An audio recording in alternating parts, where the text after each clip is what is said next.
नमस्कार विद्यार्थी मित्रांनो, मी सिद्धेश्वर काशीद आपल्या विथ जस्टिस फॉर जस्टिस या यूट्यूब चॅनलमध्ये स्वागत करतो. आपण महाराष्ट्र सेट किंवा LLBचे डिग्रीचे सब्जेक्ट्स यासाठी दोन्ही स्टुडंट्सला किंवा दोन्ही ॲस्पायरंट्सला फायदा होईल असे मराठी मीडियममधून लॉ टॉपिकचे व्हिडिओ बनवत आहोत. या अगोदर आपण लॉ ऑफ टॉट, फॅमिली लॉ हे सिरीज कंप्लीट केलेली आहे. मध्यंतरी प्रियम्बलचा कॉन्स्टिट्यूशनचा एक व्हिडिओ आणि ज्युरिस्प्रुडन्समधील होपेल्स टेबलचा व्हिडिओ अपलोड केलेला आहे. आता आपण ह्या अपकमिंग व्हिडिओजमध्ये comparative public law and system of governance हा मॉड्यूल पाहणार आहोत. UGC नेट किंवा महाराष्ट्र सेट मधील 9th मॉड्यूल हा आहे comparative public law and system of governance. एकदम कमी सिलेबस, सोपी कन्सेप्ट आणि हक्काचे मार्क असा हा पोर्शन आहे. फक्त त्यामध्ये लास्टला जो राईट टू इन्फॉर्मेशन ऍक्ट आहे तो थोडा डिटेलमध्ये करा. बाकी सगळं सोप्या कन्सेप्ट आहेत. एक छोट्या छोट्या व्हिडिओमध्ये तुम्हाला समजावून सांगेन.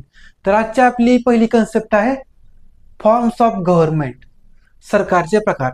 तर सिलेबसमध्ये 4 आहेत. आपण सिलेबसला स्टिक राहायचे, एक्स्ट्राचं काय करायचं नाही. सिलेबस जेवढा दिलाय तेवढेच कन्सेप्ट क्लिअर करायचे. त्याच्यामध्ये 4 गव्हर्नमेंटचे फॉर्म्स आहेत: parliamentary government, presidential government, unitary government, federal government.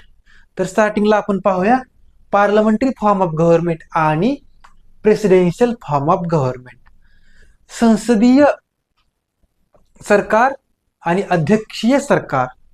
तर पहिलं आहे पार्लमेंटरी गव्हर्नमेंट, संसदीय सरकार. तर याची फीचर हे आहे की याला असं म्हणतात, पार्लमेंटरी फॉर्म ऑफ गव्हर्नमेंटला दुसरं नाव आहे कॅबिनेट गव्हर्नमेंट किंवा रिस्पॉन्सिबल गव्हर्नमेंट. तर याचे फीचर्स काय आहेत किंवा याचे वैशिष्ट्य काय आहे, तर सिटीजन्स इलेक्ट रिप्रेझेंटेटिव्ह.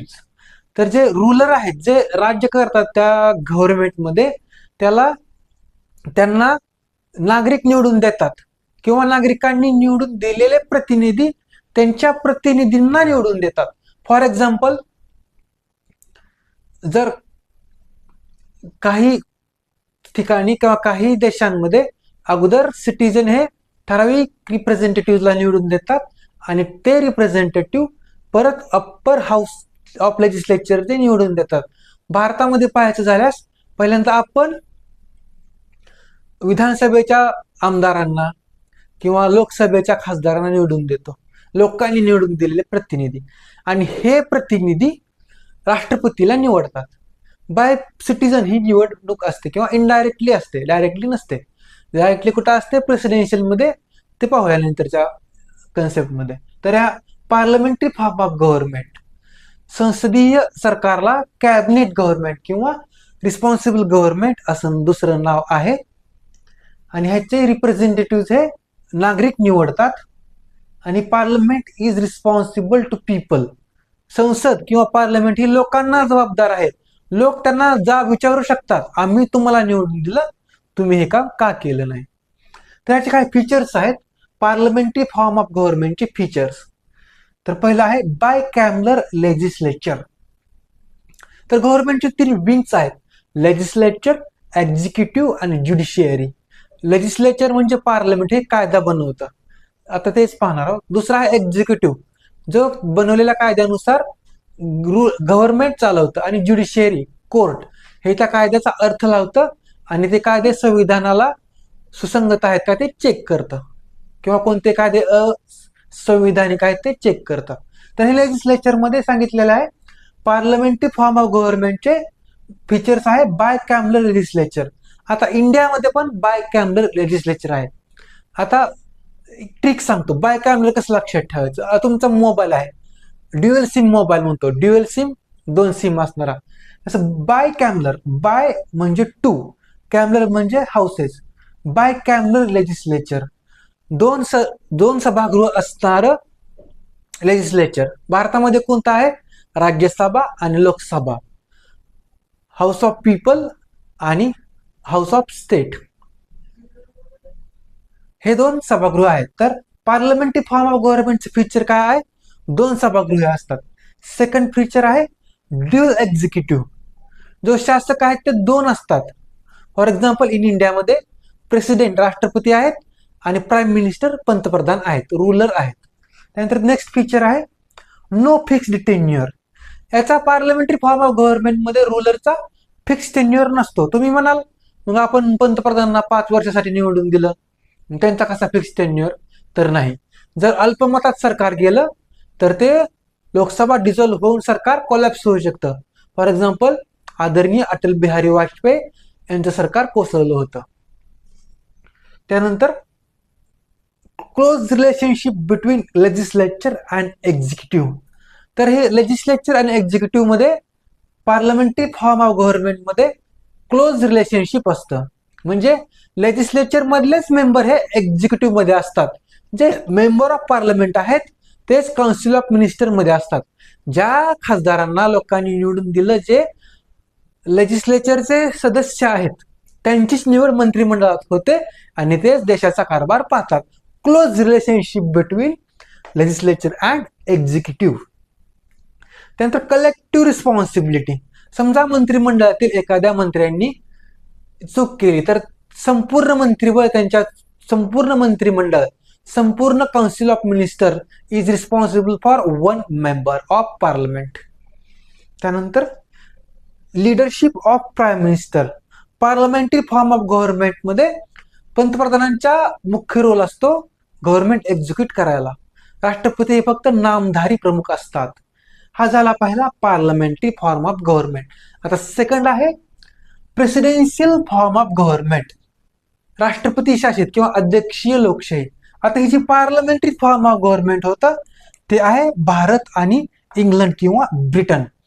आणि प्रेसिडेन्शियल फॉर्म ऑफ गव्हर्नमेंट त्याचं एक लिडिंग एक्झाम्पल आहे USA, अमेरिका. तर त्याचं काय असते कन्सेप्ट?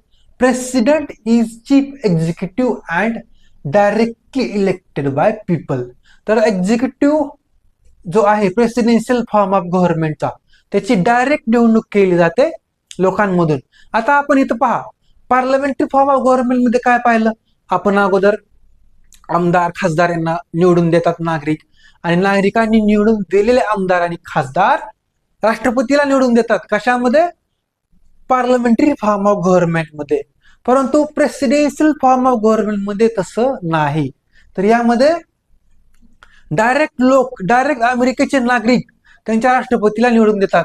ट्रम्पला जसं त्यांनी निवडून दिलं, डायरेक्ट सिटीजन्स प्रेसिडेंटला निवडून देतात. त्याचे features: president have real power. आता पार्लमेंटरी फॉर्म ऑफ गव्हर्नमेंट मध्ये प्रेसिडेंट हा नामधारी प्रमुख आहेत आणि रिअल पॉवर प्राईम मिनिस्टर पंतप्रधानला आहे. परंतु प्रेसिडेन्शियल फॉर्म ऑफ गव्हर्नमेंट मध्ये प्रेसिडेंट हॅव रिअल पॉवर. संपूर्ण सत्ता प्रेसिडेंट राष्ट्रपतीच्या हातामध्ये आहे. त्यानंतर president is head of executive and state. President हा त्या एक्झिक्युटिव्हचा पण हेड आहे आणि त्या देशाचा पण हेड आहे. President directly elected. आपण पाहिलं डायरेक्ट नागरिकच प्रेसिडेंटला राष्ट्रपतीला निवडून देतात. Separation of power. आता अमेरिकेमध्ये काय आहे? सेपरेशन ऑफ पॉवर, सत्तेचं विकेंद्रीकरण. एक थोडा शॉर्ट बनवीन सेपरेशन ऑफ पॉवर बद्दल, त्यामध्ये अपडेट देण्यातच येईल. त्यानंतर फिक्स्ड टेन्युअर. प्रेसिडेंटचा टेन्युअर फिक्स असतो एक्सेप्ट इम्पिचमेंट मुवमेंट. त्याला पदावरून हटवता येत नाही. परंतु इथं प्राईम मिनिस्टरचा जरी आपण म्हणत असलो की लोकसभा 5 वर्षासाठी निवडून देतो आपण खासदारांना, परंतु जर अल्पमतात सरकार आलं, नो कॉन्फिडन्स मोशन झाली, तर ते सरकार कोसळून प्राईम मिनिस्टरचं टेन्युअर खत्म होऊ शकतं. परंतु इथं प्रेसिडेन्शियल फॉर्म ऑफ गव्हर्नमेंट मध्ये फिक्स्ड टेन्युअर असतो. आणि सिंगल एक्झिक्युटिव्ह असतो. Whole and sole power vested in the hands of president. President सर्व सत्ताचा अधिकार वापरतो. एक्झाम्पल आहे अमेरिका. पार्लमेंटचं एक्झाम्पल इंडिया किंवा ब्रिटन, इंग्लंड, आणि प्रेसिडेन्शियलचं अमेरिका. आता आपण एका चार्टच्या माध्यमातून याच्यामधील डिफरन्स जाणून घेणार आहोत. पार्लमेंटरी फॉर्म ऑफ गव्हर्नमेंट आणि प्रेसिडेन्शियल फॉर्म ऑफ गव्हर्नमेंट याच्यामधील डिफरन्स पाहूया एका चार्टच्या आधारे. तर पहिल्यांदा मिनिंग. तर पार्लमेंटरी फॉर्म ऑफ गव्हर्नमेंटमध्ये सिटीजन्स इलेक्ट लेजिस्लेचर्स. संसदीय सरकारमध्ये नागरिक हे लोकप्रतिनिधींना निवडतात. आणि प्रेसिडेन्शियल मध्ये president directly elected by people. तुम्हाला मगाशी सांगितलं की पार्लमेंटरी मध्ये आधी आपण आमदार किंवा खासदाराला निवडून देतो आणि नंतर ते प्रेसिडेंटला निवडतात, परंतु प्रेसिडेन्शियल मध्ये डायरेक्ट सिटीजन हे प्रेसिडेंटला निवडून देतात. त्यानंतर दुसरा आहे एक्झिक्युटिव्ह. तर पार्लमेंटरी मध्ये डबल एक्झिक्युटिव्ह आहे, प्रेसिडेन्शियल मध्ये सिंगल एक्झिक्युटिव्ह आहे. तर पार्लमेंटमध्ये दोन एक्झिक्युटिव्ह कोण आहेत? तर पहिला आहे प्रेसिडेंट आणि दुसरा आहे प्राईम मिनिस्टर. कारण लेजिस्लेचरचेच काही मेंबर्स हे एक्झिक्युटिव्ह मध्ये मिनिस्टर म्हणून अपॉइंट केले जातात आणि त्यांचा हेड असतात प्राईम मिनिस्टर. तर प्राईम मिनिस्टर आणि प्रेसिडेंट हे दोन पार्लमेंटरी फॉर्मचे हेड आहेत एक्झिक्युटिव्ह मधील. आणि प्रेसिडेन्शियल मध्ये एकच एक्झिक्युटिव्ह आहे, प्रेसिडेंट, सिंगल एक्झिक्युटिव्ह प्रेसिडेंट. त्यानंतर मिनिस्टर. तर मिनिस्टर हे MP असतात, मेंबर्स ऑफ पार्लमेंट हे मिनिस्टर असतात. लेजिस्लेचर मध्ये जे लोकांनी निवडून दिलेले खासदार आहेत तेच खासदार मंत्रिमंडळाचे सदस्य किंवा मंत्री असतात. परंतु प्रेसिडेन्शियल फॉर्म ऑफ गव्हर्नमेंटमध्ये, फॉर एक्झाम्पल अमेरिकेमध्ये, आउटसाइडर म्हणजे ज्यांना निवडून दिलेलं नाही लोकांनी, प्रायव्हेट पर्सन सुद्धा मिनिस्टर होऊ शकतात. जनरली तिथे बिझनेसमॅन वगैरे अमेरिकेच्या एक्झिक्युटिव्हचे डायरेक्ट मेंबर होऊ शकतात विदाउट अपॉइंटेड ॲज लेजिस्लेचर. त्यानंतर अकाउंटेबिलिटी म्हणजे जबाबदार कोणाला आहेत? तर पार्लमेंटरी फॉर्म ऑफ गव्हर्नमेंटमध्ये एक्झिक्युटिव्ह अकाउंटेबल टू लेजिस्लेचर. आता हे लक्षात घ्या की जे एक्झिक्युटिव्ह आहे त्यामध्ये कोण आहेत? तर लेजिस्लेचर मधलेच मेंबर आहेत, ज्यांना आपण लेजिस्लेचर काय आहे तर लोकांनी निवडून दिलेले प्रतिनिधी, आणि एक्झिक्युटिव्ह काय आहे? लोकांनी निवडून दिलेले प्रतिनिधींचीच निवड मंत्रिमंडळामध्ये आहे. तर हे जे मंत्रिमंडळ आहे हे मंत्रिमंडळ एक्झिक्युटिव्ह लेजिस्लेचरला रिस्पॉन्सिबल आहे, कारण त्यांची नेमणूकच ही एक्झिक्युटिव्हची नेमणूकच ही लेजिस्लेचर मधून करण्यात आलेली आहे. In presidential form of government executive is not responsible for legislature. कारण त्यामध्ये असं नाही की स्ट्रिक्टली लेजिस्लेचर मधूनच एक्झिक्युटिव्ह असेल, आउटसाइडर किंवा जे मेंबर ऑफ हाऊस नाही ते सुद्धा इथे मिनिस्टर म्हणून असतात. त्यानंतर डिझॉल्युशन ऑफ लोअर हाऊस. आता पार्लमेंटरी फॉर्म ऑफ मध्ये जे लोअर हाऊस असतं तर prime minister can dissolve lower house. तर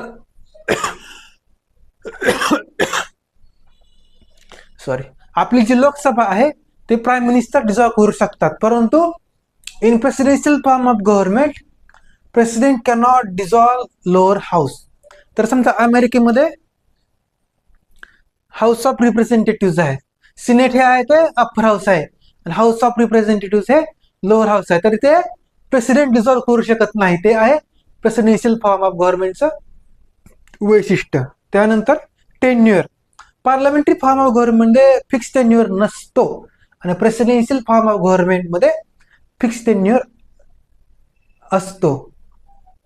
कसं? आता तुम्ही म्हणाल मग सांगितल्याप्रमाणे की मेंबर ऑफ पार्लमेंट खासदारला आपण 5 वर्षासाठी निवडून दिलं, मग त्यांच्यामधील पंतप्रधान हा 5 वर्षासाठी असेल.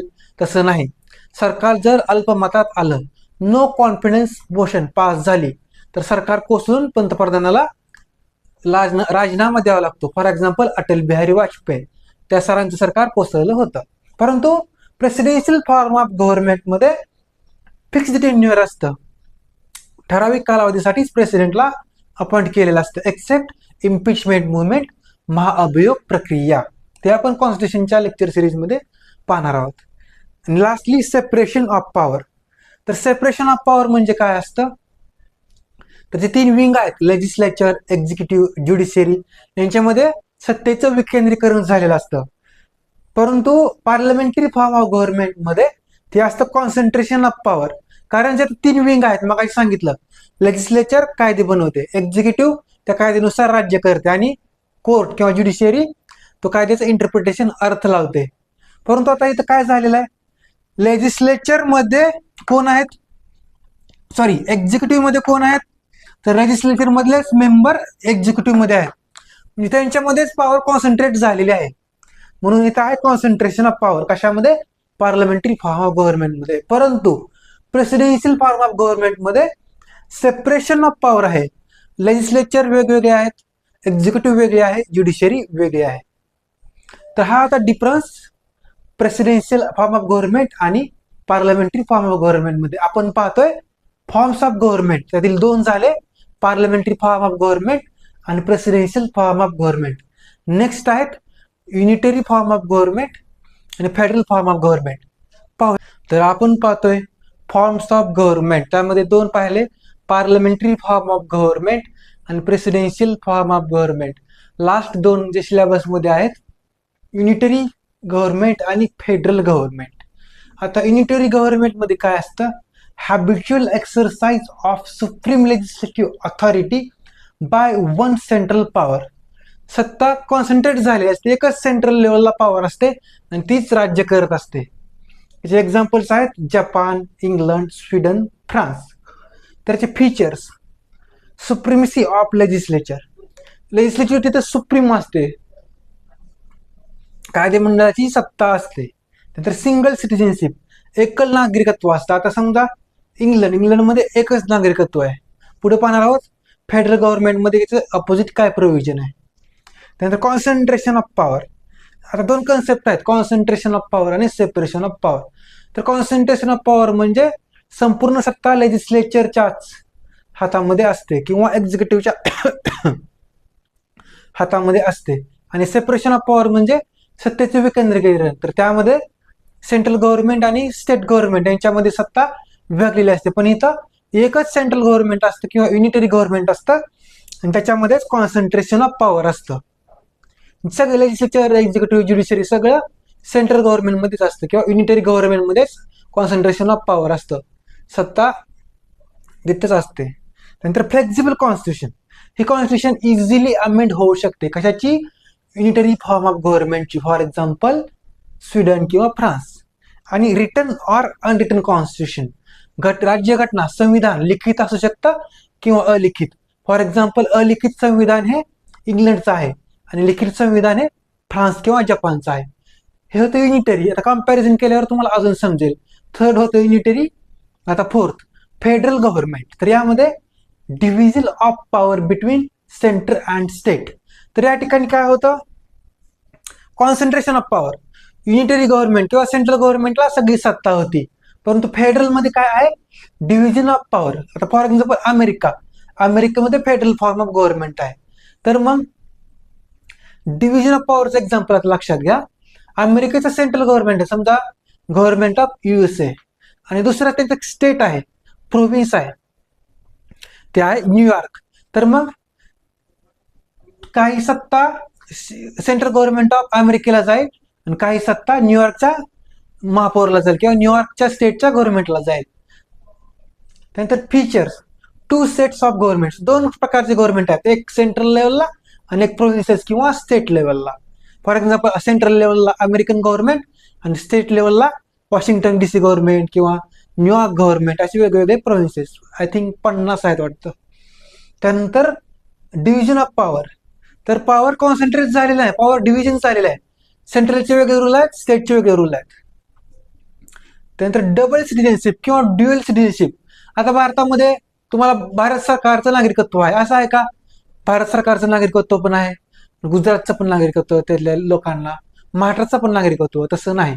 इंग्लंडमध्ये सुद्धा फक्त इंग्लंडचंच नागरिकत्व होते. युनिटरीमध्ये single citizenship, citizen of England एवढंच. परंतु फेडरल गव्हर्नमेंटमध्ये फॉर एक्झाम्पल अमेरिकेमध्ये दोन नागरिकत्व आहेत, सिटिझन ऑफ अमेरिका हे एक आणि सिटिझन ऑफ न्यूयॉर्क असेल किंवा सिटिझन ऑफ वॉशिंग्टन DC असे दोन नागरिकत्व आहेत, एक केंद्र शासनाचं आणि एक राज्य शासनाचं. हे फेडरल गव्हर्नमेंटचं एक्झाम्पल किंवा फीचर.